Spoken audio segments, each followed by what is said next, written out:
What's up, family? This is your man, not your boy, bringing you another gold nugget that you can either pick up or you can just kick it aside. Literally, I was going to say go back to Africa. you know, I'm a father of two daughters. Um, you know, I even have a stepdaughter. I have two sisters. I have a mother. I have aunts, nieces. I got three nieces. Um, I have excuse me, I got I got three nieces, yeah. Um a lot of women in my life. And it's sad for me to report less than 1 week of the six mysterious murder, sickness of Afro diasporan women in Gambia. And I got a heart for our lovely sisters. That's all of them. And no matter how much I might disagree with some, how much some I may not like their demeanor, or some of them who may be feminist and those who may be out of the confines of what I would call my moral compass, I still have love for my sisters. For many of y'all who saw me do this video, the same video right here that I'm about to report on, this young lady, 60 years old, who was an attorney. She did work there in Gambia. She came from Britain. She was involved in some land sales and being the middle person with legality parts of business like that. She was also a member of certain groups, Pan-African groups. And of course, like anything when you do with land, she was also accused of different things that land is just, you'll get hung up in. Sad part about it is that I want to share with y'all the report that was given from Gambia, and also a letter that was sent by the family members, because she went missing on the 14th of February. And the family had launched a investigation, which investigation is still going on, yet they have found where she was. So,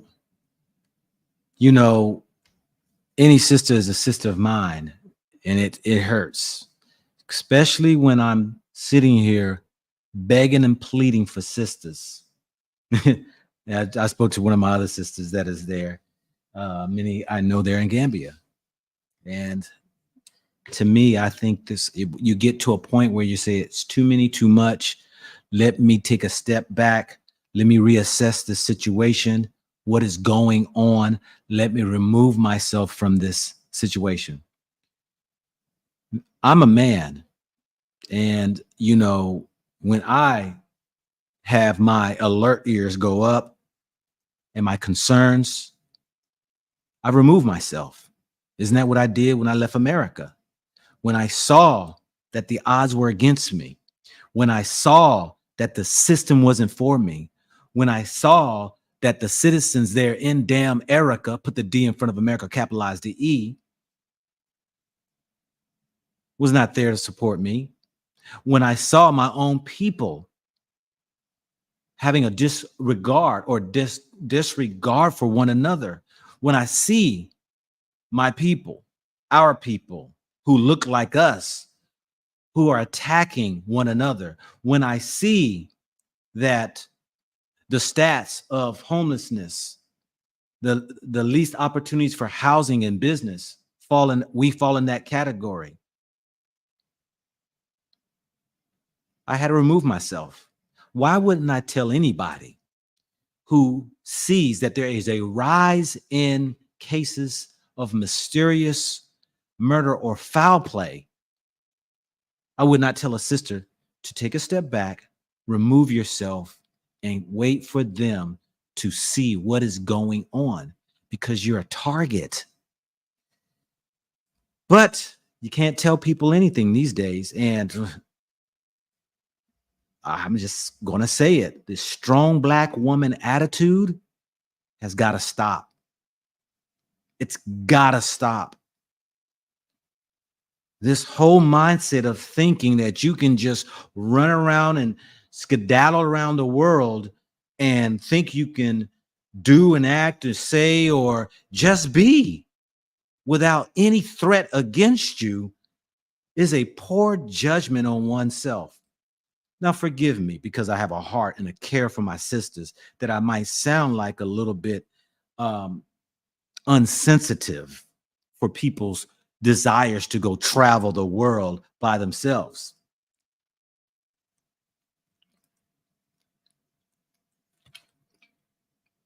Shout out to the women who have seen the importance,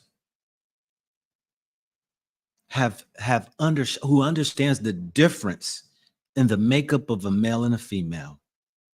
Shout out to my sisters who are here with their husbands in Africa, who I have heard many a stories. Some weren't on board with their husbands' desires to come to the motherland, or having a dream to come and start afresh, or remove him and his family out of a situation that he saw that was not good for them.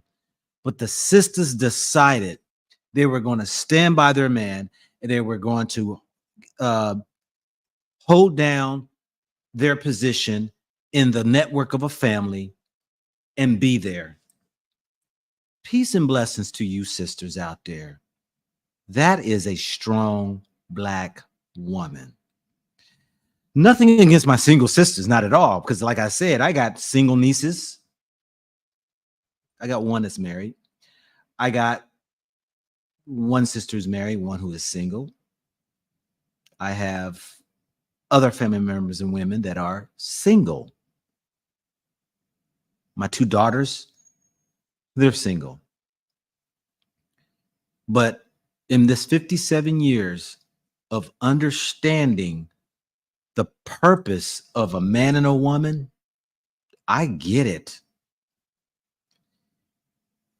A woman stands to be a victim when she has no accountability, or let's just say no covering, no headship. She stands a greater risk of bodily harm, rape, murder, maim, taken advantage of. Let me take it from me, as I get a little bit upset and pissed the more I talk. When I was a dog, as y'all used to call me, and I used to run these women, do you know who I would seek out? A young lady who didn't have a father, who didn't have big brothers, who didn't have no male representation. You women who are single have to become mature enough to understand. People take note when you don't have a man. And when I say a man, not just a man that maybe you're married to, and somebody who is significant enough to be recognized as a covering, a headship for you. You know, some Muslims, for most Muslims, they get it. That daughter stays home. If that daughter gets divorced, she comes back home, because the man is her covering. They got that down pat. You know, of course, there's things they're changing some of their cultures in different places, but we have to understand. I know there are many women who are up of age, many women who have lived their lives and are going to live it the way they want to live it. I understand it. My sister told me today she's not afraid. I'm not talking about being afraid. I'm talking about using some wisdom. Yes, there are people who die earlier than what they should have. because of not using wisdom. Let's get into who was Shakina China. I think it's Chinadu. I've kind of given you a little bit about her, but let's watch a video that she did. This video is about 4 years ago in the Gambia, and let's see all what she shares so we can get a taste, a touch of her. I want to say peace and blessings to her family members, those who have lost another loved one, lost a sister, a mother, possibly, a auntie, a daughter, friend. Um, yeah, let's check it out. Yeah.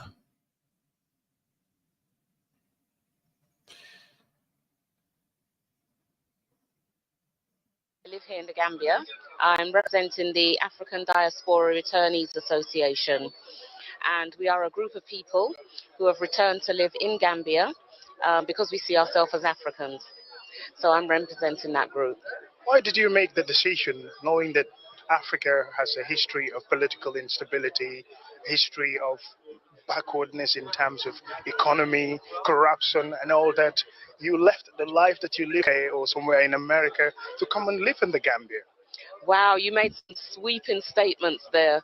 Political instability, poor economy. That's not the Africa that I see. That's the Africa that the BBC and the CNN tells us about. Africa's our home as black people, and we have to make it what it is. If you think the West was paved with gold, it wasn't. I was born in the UK, but I was always made to know I was never accepted there as a black person. So you see the difference. Even though I was born there and I should be able to say, yes, it was wonderful there, but it wasn't. The discrimination is still there. My parents faced it in the 60s. I faced it, as I was growing up. My children are facing it. It's not changing for us. So it's imperative that we come home and we build Africa so that we don't make the statements that you made about the political instability, the poorness. Africa is a rich continent, and everybody else can see that except us. This is why other people are coming here, but we're not coming here. So we need to come here and we need to enjoy the fruits of Africa. How do you adapt to a country that struggles a lot economically and even? I like how she put him in his place. She said that so professionally. She said it so eloquently. She said it with she used her words wisely. She was an attorney. And she made great sense in what she said, how she counteracted what even I'm assuming he's a Gambian reporter, but this is just you get to see a great spirit of what she is as a person. We all have had our desires to move or do things or business wise and all, and she chose to come back to the motherland, and she took her last breath in the motherland.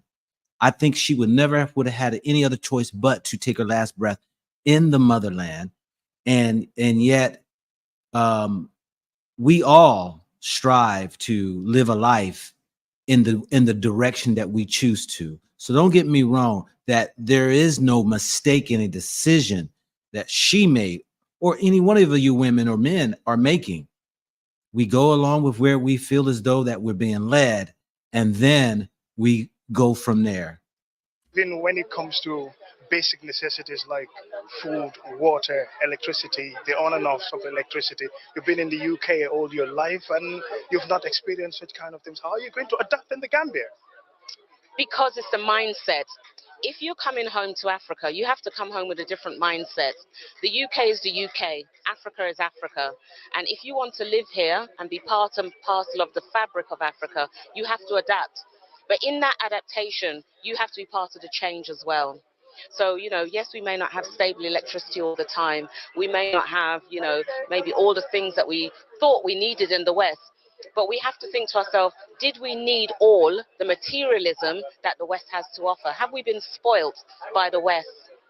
Is it really about living the life we should be living as Africans? We are different. and we should be living a different life. So it's about adapting, but it's about changing the mindset first. You look like one of us. Do you feel at home when you came to Gambia? Absolutely. I've been coming here for 14 years, living here permanently for 2 years. This is the happiest I've been in my life. Every morning I wake up, I see the sun, first of all, and then I see people that look like me. That's enough for me. That's enough for me. All righty. So we see there. Let me come back to you. You know, that was a part of her, a little bit of her that you were able to see. That video was 4 years old.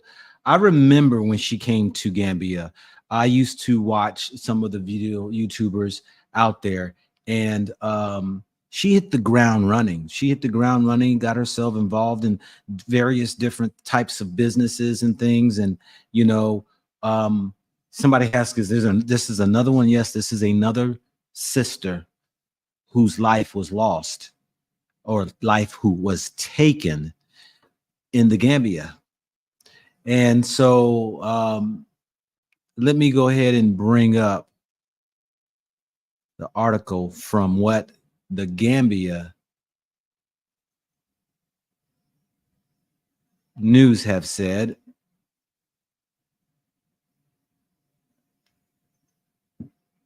Okay,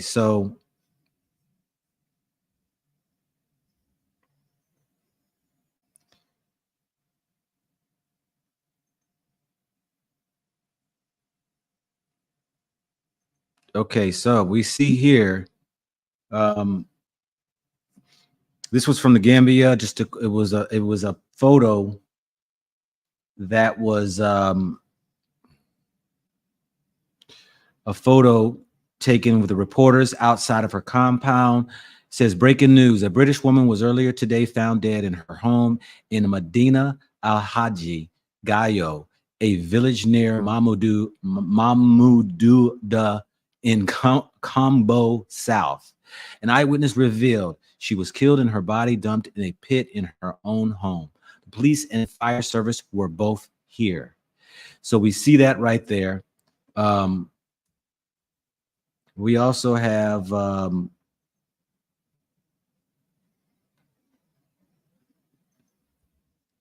this was a letter I'm taking from her, I think it was her family members, what have you.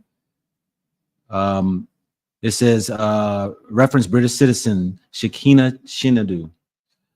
We demand that a thorough, transparent, credible, objective investigation is carried out with urgency into the murder of a British citizen in Gambia. Shakina Chinadu, age 60, has been residing in the Gambia since 2017. She was last in contact with her family and friends on Tuesday, February 13th, 2024, around 10:30 p.m., which is unusual for her. Her mobile phone remained off. Although she lives in Bruceby area, it is suspected that she visited the compound that she is building in Kunku, Jang Marima, on Wednesday, February the 14th, 2024. Her work van was also discovered locked in the said compound by the Tujering police. We are informed that she was discovered in the compound Sokaway Pit. Sokaway Pit is like a well hole with wounds to her head and her body wrapped in a cloth. We need justice for our sister Shakina, who changed many lives in the Gambia and fought for truth and justice within the court systems. And this was from Binta Vilma Wright and Jeanette Waiterman, Sisters International. Yeah, you know, sad thing, you know, that we had where the sixth sister. Now, y'all, I need a vote, y'all, because there are those over there in Gambia, you know, that feel as though that I'm okay, I'm all right.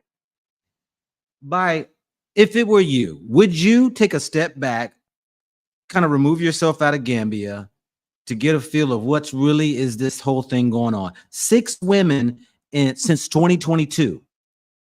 So we know it's less than 2 years. 6 Afro diasporan women, not Gambian women. These women coming from America and the UK.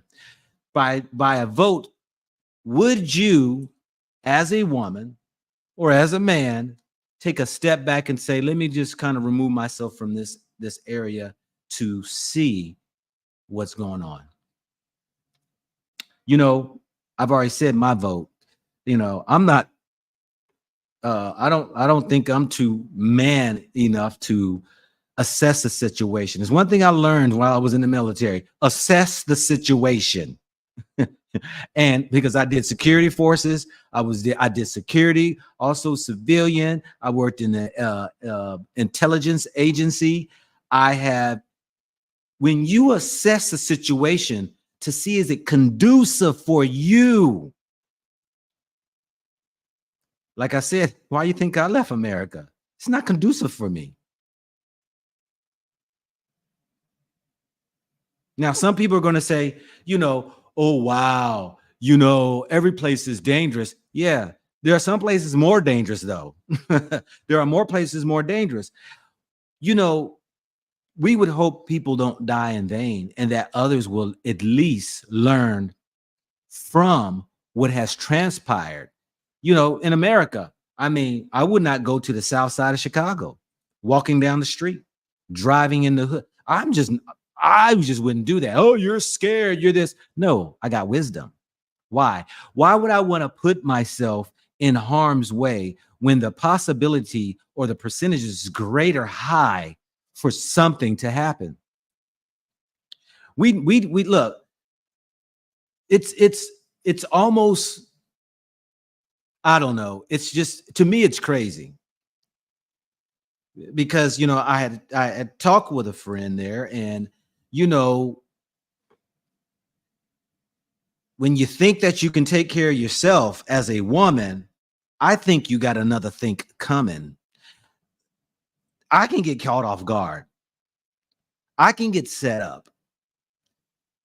You know, anybody could. That's when you start to look at what's the probabilities of things happening. What's the probability of me getting shot by the police here, or shot by a Zanzibarian here in the country of Tanzania? The probability is probably 2%.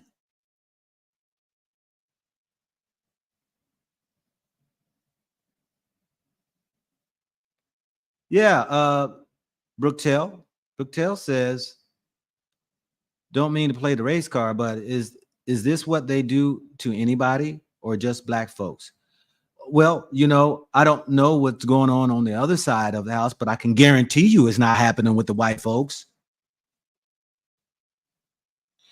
If it was 6 white women that got killed in a matter of a year and a half or so, oh, it'd be a total different story. Oh, they would have, oh, the those countries they are from, the embassies would be on high alert. They would put matter of fact, let me do this real quickly. Let me go to America's what is it? travel.state.gov.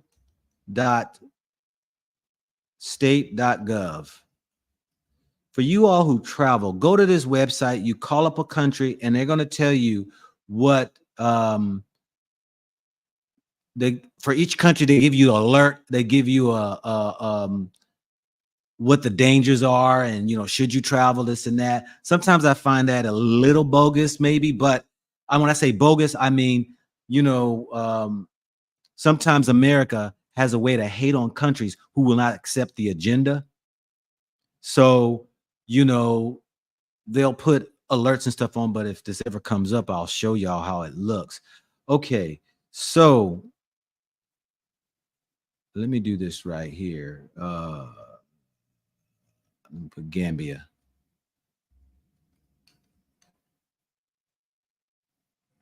Okay.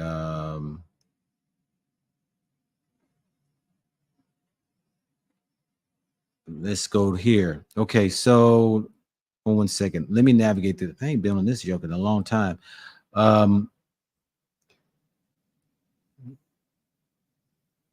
Let me see here.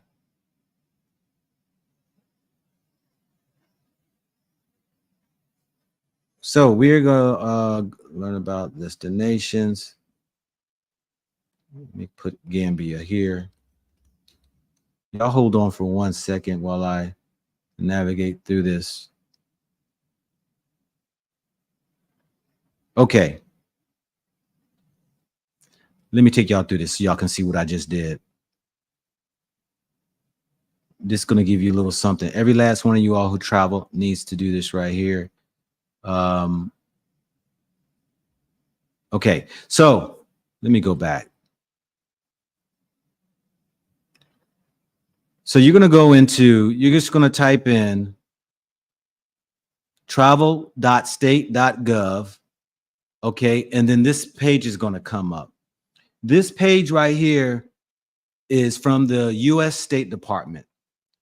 And it's all kind of information on here. What I'm going to do is I'm going to go right here to the search, and I'm just going to type in Gambia.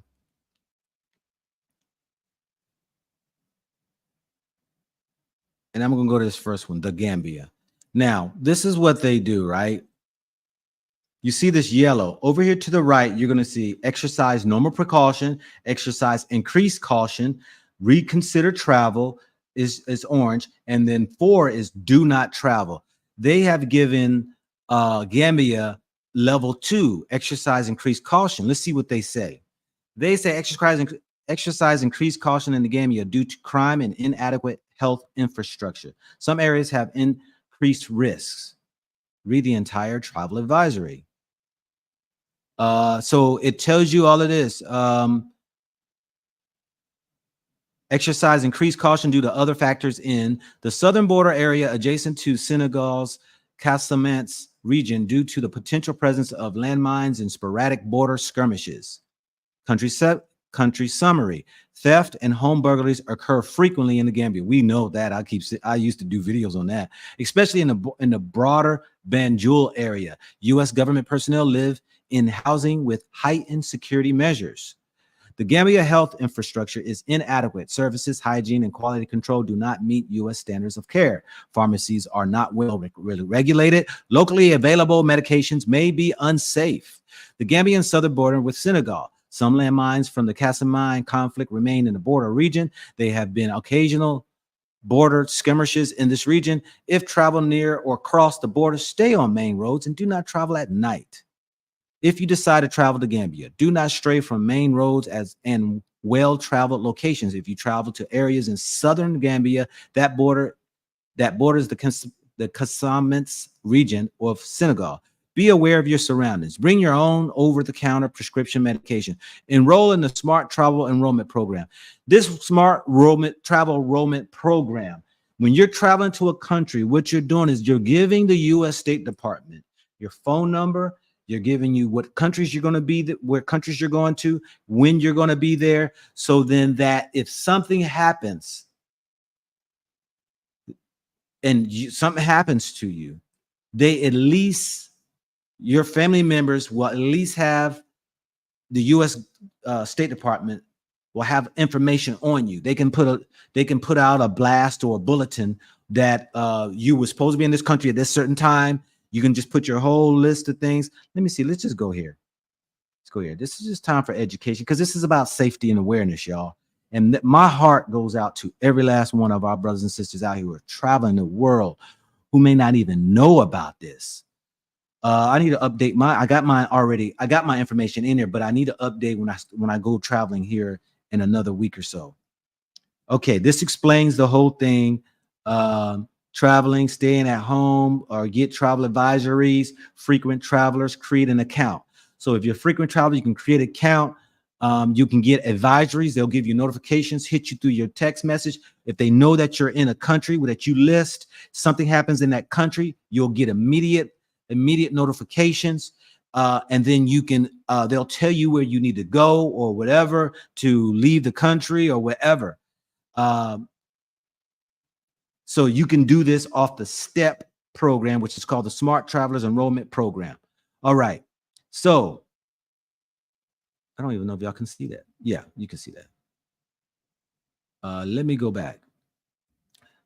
All right. So there's other information on the travel.state.gov website, but like here, you have beneath the Gambia's level 2, and I just read the whole entire part of the increased heightened security you should take, measures you take. These are different alerts and dates that you can just look back. So the last one they had before this one, which was dated this was July the 31st, 2023. We have MCC CEO arrives in Banjul, request for proposals. Then it's got all this right here. But you don't see the sisters who mysteriously passed away, good health, in their 50s, or even a murder. You don't see that information. Let me go to archives real quick. Let's see, do we see if there's listed any sisters here in this last 2 years. I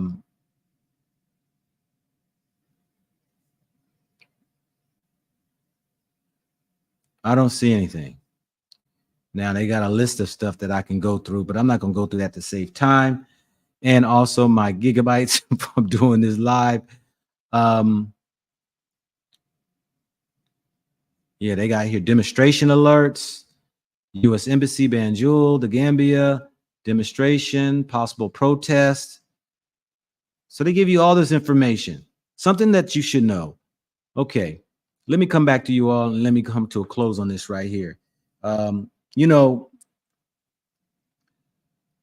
yes, we can say there's no place that is safe in this world. You better believe it. There's no safe place, but there's places that are safer than others.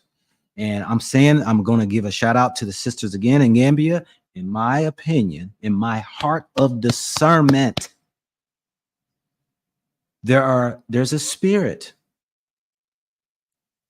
There's a spirit roaming over. I'm going to put it out there. I'm going to say it. Some people ain't going to like it who's in Gambia. Because I said the last video. There's a lot of practice of this evil spirits that go on there. The hoodoo, juju, the voodoo, whatever you want to call that. There is just some things that go on that are not suiting for one when you talk about people trying to put things on you, or if you have disputes with people that your life may be in jeopardy. Now, I know everybody's going to live their life and all that right there, but I'm saying to the ones who do not understand, take it from my background. If anything you want to listen to my background, that I've been in security. I've dealt with security forces. I've worked in intelligence. I've worked along with policemen. You know, I'm saying, just like you would tell a woman, don't go outside at night without an escort. I'm saying be careful if you decide to stay in Gambia, because I do know Black women coming from the Western world, you have to understand this, sisters. Your characteristic is not fitting for their culture. Outspoken, very opinionated. You may even cross the lines of their religious beliefs, how they dress, how they care. When people see that, they get angry. They detest you. You know, you set yourself up when you go into a country and you stand out like a sore thumb. And I've seen the videos in Gambia of sisters who are arguing, yelling, fighting with men. This ain't me saying it. That's what y'all show in the Gambia. And then there are issues that happen with the locals. There is a bad name on Black Americans and Black diasporans coming from the Western worlds. I'm not saying that.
Okay, well, I'm back, but I'm coming to an end. I had to put some more gigabytes on.